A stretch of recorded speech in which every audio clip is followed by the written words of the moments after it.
एक हिंदू की बच्ची एक दिन अपने बाप के हाथ पकड़कर कहती है, बाबा आप रोज़ मंदिर जाते हो तो दूध लेकर बाबा क्या करते हो? बाबा ये कहते हैं, बेटी जाता हूँ अपने देवता को दूध चढ़ा कर आता हूँ। बच्ची कहने लगी, बाबा क्या वो इस दूध को पीते हैं? पंडित ने कहा, नहीं बेटा, हम इनके चरणों पर डालकर आ जाते हैं। बेटी कहती है, बाबा फिर आप दूध लेकर क्यों जाते हैं जब वो पीता नहीं है? बाबा कहता है, बेटी अजीब बात करती हो, पत्थर भी कभी पिया करते हैं। बच्ची कहने लगी, बाबा कल आप नहीं, मैं जाऊंगी, मैं जाके और दूध पिला कर आऊँगी। बाप ने कहा, बेटी जाना ज़रूर, लेकिन ये ज़िद ना करना कि दूध पिला कर आऊँगी।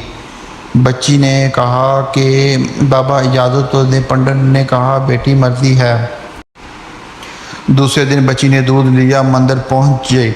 जाकर मंदिर में कहने लगी, अगर तू मेरा खुदा है तो ये दूध पी। मगर पत्थर कभी बोला नहीं करते, कोई जवाब नहीं आया। बच्ची की आंखों में आंसू आ गए और कहने लगी, मैं इस वक्त तक वापस नहीं जाऊंगी जब तक तो दूध नहीं पिएगा।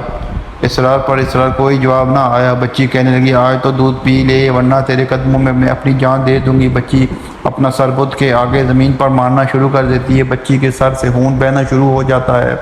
बच्ची रो रही थी कि अचानक गलियों से एक बुज़ुर्ग गुजरा। दुनिया उस बुज़ुर्ग को मोइनुद्दीन चिश्ती के नाम से जानती थी। आप रहमतुल्लाह अलैह ने बच्ची को रोते देखा तो बच्ची के करीब आया, फरमाया, बेटी क्या मामला है, क्यों रो रही हो? बच्ची ने कहा, आपका चेहरा देखा और कहा, बाबा आप अपना काम करें और मुझे अपना काम करने दें। आपने फरमाया, बेटी बता तो सही बात क्या है? बच्ची ने कहा, बाबा ये मेरा खुदा है, मैं इसे कहता हूँ दूध पी, मगर ये नहीं पीता।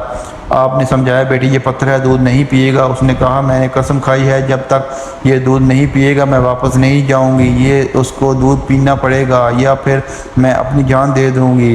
आप उसकी बात सुनकर मुस्कुराए, फरमाया, बेटी ये तेरा फैसला है? कहती है, हाँ बाबा ये मेरा फैसला है।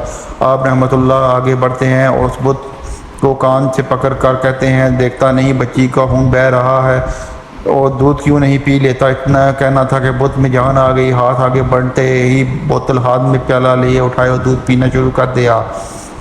बच्ची मुस्कुरा रही है, इसका काम हो चुका है। बच्ची वापस घर जाती है, माथे पर खून के कपड़ों पर खून के निशान हैं, लेकिन चेहरे पर मुस्कुराहट है। मल्ले वाले बच्ची को देख कर कहने लगे, पंडित जी आपकी बच्ची लगता है अपनी इज्जत गवा कर आई है, इसका हाल बता रहा है कि इसके साथ कोई हादसा हुआ है। पूरी बस्ती जमा होगी, कहते हैं, बेटी बता क्या हुआ तुम्हारे साथ? बच्ची ने कहा, कोई हादसा नहीं हुआ, मेरी आबरू पर किसी ने हाथ नहीं उठाया। आज मैं अपने खुदा को दूध पिलाकर आ रही हूँ। सारा ख़ानदान वाले सर पकड़ कर बैठ गए। कहते हैं, ये कैसी बातें कर रही है, शायद ये पागल हो गई है, उसका दिमाग ख़राब हो गया है। बाप ने पूछा, बेटी सच बता क्या हुआ तेरे साथ? बच्ची ने कहा, मैं वादा करके गई थी, अपने खुदा को दूध पिलाकर आई हूँ, किसी को यकीन नहीं आया। बच्ची ने कहा, कल मेरे साथ चलना, मैं फिर तुम्हें दूध पिलाकर दिखाऊंगा। सुबह का सूरज निकला तो सारी बस्ती इकट्ठी हो गई। कहने लगी, आज पंडित की बेटी उन्होंने कहानी कर दी है। बच्ची हाथ में प्याला लेकर चली है इस मंदिर के पास और बुत को आगे प्याला रख कर कहती है, तो ये दूध पी ले, लेकिन आज पत्थर का पत्थर है, कोई हरकत इसमें नहीं थी। और कहती है, ए मेरे खुदा आज तो दूध पीता है कि वरना मैं फिर कल वाले बाबा को बुलाऊँ।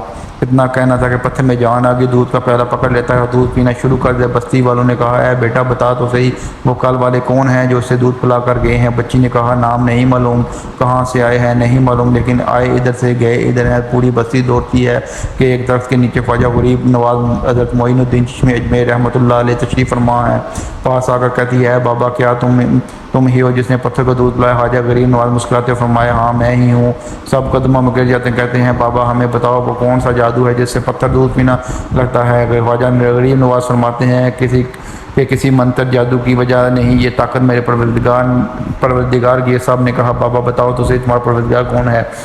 ख्वाजा गरीब नवाज फरमाया, परवरदिगार वो है जो पैदा भी करता है, ज़िंदगी भी देता है, मौत भी, रिज़्क़ भी उसकी कुदरत में है, मेरी कायनात का निज़ाम उसकी कुदरत में है। सब ने कहा, बाबा किस मज़हब से तल्लक? ख्वाजा गरीब नवाज फरमाया, मेरा तल्लक मज़हब इस्लाम से है, मेरा नाना मोहम्मद रसूल सल्लल्लाहु अलैहि वसल्लम है। इतना कहकर ख्वाजा गरीब नवाज रहमतुल्लाह आगे बढ़े। जैसे ही आगे बढ़े, सबसे पहले पंडित कदमों में गिरा और कहने लगा, बाबा सिर्फ दूध पिलाने आए थे, तो जो हम गुनाहगारों के मुस्तफ़ा सल्लल्लाहु अलैहि वसल्लम की उम्मती बनाने के लिए अल्लाह अकबर पूरी बस्ती कलमा पढ़कर मुसलमान हो गई। हैरत की बात है, ख्वाजा गरीब नवाज कान पकड़ लिए तो पत्थर दूध भी पी लेते हैं, इनकी बातें पत्थर मानते हैं, फिर हम कैसे मुसलमान हैं? दामन में थामे बैठे हैं और काम भी बड़े अजीब करते हैं।